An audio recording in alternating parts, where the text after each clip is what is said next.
kekuatan mereka itu nggak mungkin bisa menembus pertahanan Gaza, dan mental tentara mereka itu benar-benar kacau balau. Saya mungkin sudah pernah sampaikan ke antum ya, bahwa semua tentara Zionis yang masuk ke Gaza itu mereka menggunakan Pampers. Di antara sebabnya yang saya dengar itu karena ketakutan mereka itu sangat besar. Jadi gampang kencing lah, gampang kencing di celana gitu loh. Jadi mereka dipaksa pakai Pampers gitu loh, dan terpaksa menggunakan Pampers.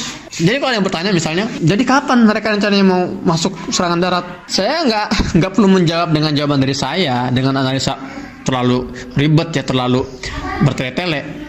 Itu sudah ada jawabannya sejak 1400 tahun yang lalu. Dalam surat Al-Maidah ayat 21, ya kita sudah pernah mendengar bagaimana orang-orang Bani Israel itu dulu itu diminta untuk melakukan operasi darat oleh Nabi Musa. Jadi bukan sekarang doang. Jadi Nabi Musa pun sudah pernah memerintahkan mereka untuk serangan darat. Jadi ketika Nabi Musa berhasil menyelamatkan Bani Israel yang beragama Muslim saat itu ya, bukan beragama Yahudi seperti yang diklaim oleh Abu Janda dan keronco-keronconya, teman-teman sekolahnya. Kata Nabi Musa, setelah Allah selamatkan dari Fir'aun dengan membelah lautan itu ya dengan tokatnya, sampailah di perbatasan antara Mesir dengan Palestina. Saat itu Nabi Musa mengatakan, ayo semuanya kita sudah sampai nih di tanah Palestina yang Allah janjikan untuk kalian semua, untuk kita semua. Kata Nabi Musa apa? Ya qaumi dukhulul ardal muqaddasata allati kataballahu lakum.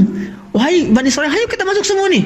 Kita lakukan serangan darat, kita perang, masuk ke tanah Palestina yang sudah Allah tetapkan untuk kita semua. Wala tartaddu ala adbarikum fatanqalibu khasirin. Jangan ragu, pokoknya jangan mundur. Kalau mundur kamu rugi.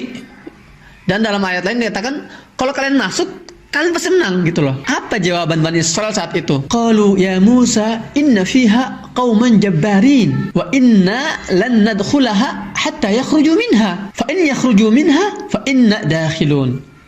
Persis seperti yang terjadi hari ini. Jadi tentara ini takut. Satu-satunya kondisi syarat agar mereka masuk itu apa? Warga Gaza keluar dulu.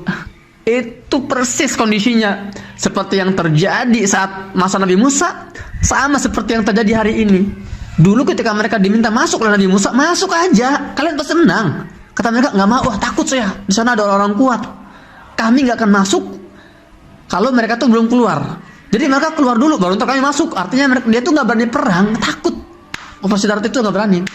Sama seperti hari ini, mereka berusaha mengusir warga Gaza, ultimatum, kalian warga Gaza yang ada di utara segera kosongkan rumah kalian, bergerak menuju selatan. Ketika mereka sampai selatan juga di ultimatum juga, bergerak menuju Rafah, Mesir, masuk ke wilayah Sinai. Jadi mereka mengandalkan bombardir itu bam untuk mengusir warga Gaza dari wilayah utara ke selatan. Dari selatan nanti terus dikeluarin lewat Rafah. Dari Rafah langsung dimasukin ke Sinai. Ini sebetulnya adalah eksekusi dari proposalnya Donald Trump yang pernah kita dengar beberapa tahun lalu. Jadi ingin mengosongkan wilayah Gaza dan memindahkan warganya ke Sinai. Kalau pertanyaannya adalah kapan tentara Israel ini akan masuk ke wilayah darat, operasi darat, nggak akan terjadi sebelum warga Gaza ini mengosongkan wilayahnya. Dan warga Gaza, teman-teman, nggak akan pernah sudi untuk mengosongkan wilayah Gaza. Mereka akan tetap stay di Gaza, berjuang dan menantikan tentara-tentara itu masuk ke wilayah Gaza melalui jalur darat.